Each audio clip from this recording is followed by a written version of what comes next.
To adjust your chain tension and alignment, you're going to need to loosen up your rear axle. In order to do that, you should have some form of a cotter pin on here.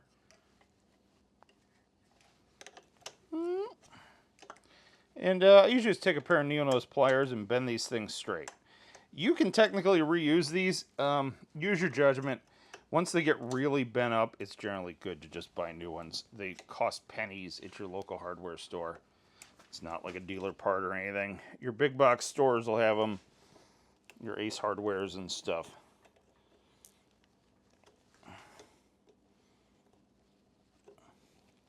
You should be able to pull it up out of there. The straighter you get the bent end, the easier it will be to get this thing out of here. Woo! We're going to put a new one in there.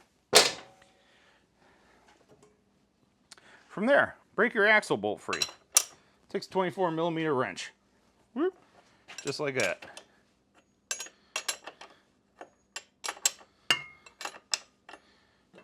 Once it's loose, you can adjust your tension or set your chain alignment, or both.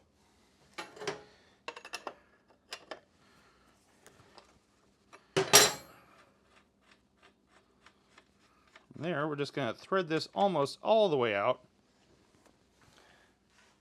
We're going to break our adjuster bolts free. So to get these free, you can loosen the lock nut here, thread the lock nut way back. Try to hold the bolt in place initially, depending on what you're doing. Either way, it's threaded back. Now from here, you can thread this bolt out. If I'm just like changing the tire or something, I'm reusing the chain sprockets. A lot of times I will take a measurement from here to there and take note of it, and that way I can set it right back to it quickly, and then it makes the fine tune of the alignment a lot easier. We're not doing that. To get the axle out of here, you got options. Generally, you don't want to hit the thing because you're going to mushroom over the end of the nut, or you're going to damage the threads on the axle there, and then you won't be able to get it back off of there. If you do have to hit it, leave the nut on there. That way when you do take the nut off, it will reshape the threads. Because usually once you get it to budge a little bit, it'll scoot the rest of the way. Your other option is take the nut all the way off. If there's a washer, take it off. Get yourself a dead blow hammer. These are the ones with the BBs in them. If you listen, they sound like maracas. Either way, they have BBs that magnify the hammering force, and then it's nylon, so it's like a soft face.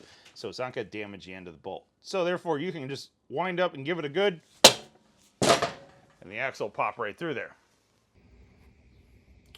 Another way to check this is to actually look down the top of the chain right here. Hang on, my autofocus is screwing with me. And see how there's like a little bit of a bow to that chain? See how it's kind of like bowing to the right when you look up it? That means the whole wheel is pitched to the left. So as we tighten up the right or the left side, bear with my sketchy camera abilities here. Come on.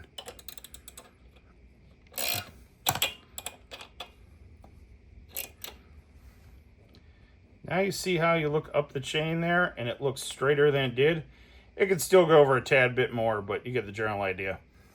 So I'm actually, since the tension is now pretty good on that, I'm actually going to loosen the right side, and that will help our alignment a little bit more.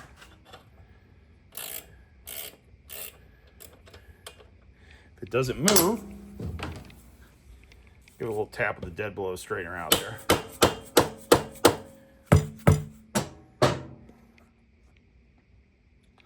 Now you can see the chain is looking pretty straight up there. So our alignment is pretty good. All right, see this chain slap here? That's a little bit much. Technically, you want 2% of deflection, 2% of the center-to-center distance between the two sprockets. You want 2% of that as your total deflection. Don't overthink this. You just need to have a little bit of slack in your chain. And you do want to check it with the bike sitting at ride height. So what I'm going to do is I'm going to set it just ever so slightly loose. And then since this thing doesn't have like a mile of wheel travel on it, when it's sitting down at ride height, the swing arm will be level and the chain tension will be correct. So, that's slightly loose.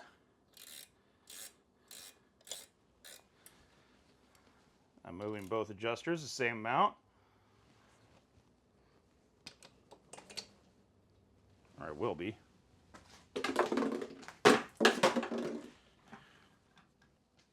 So I'm moving both adjusters an even amount. Idea being I'm going to keep the rear wheel straight and I'm going to keep the chain aligned as I set the tension. Okay, right there, that's about the amount of deflection you would want it to have at ride height. Because remember, the swing arm does not pivot at the exact same point as the front sprocket. So when the swing arm is level, that is when your chain is the tightest. Some people say like, oh, you gotta spin it to find the tightest spot. Listen, if you spin the chain and you're finding tighter spots, you probably need a new chain. Chain should be even, within a few thousandths of an inch all the way around. So we're gonna go a little bit more on that.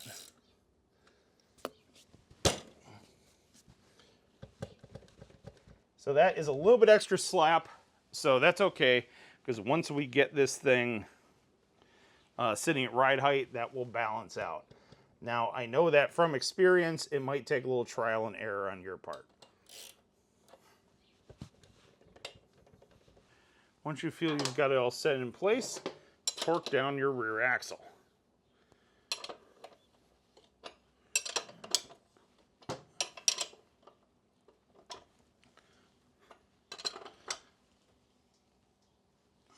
Then, give it a spin, check it again, make sure we're a tad bit on the loose side, which we are, and give it a final torque. Remember, that castle nut, wherever it stops, the little notches in this castle nut need to line up with that hole where the cotter pin was. Then from there, we'll run our jam nuts in.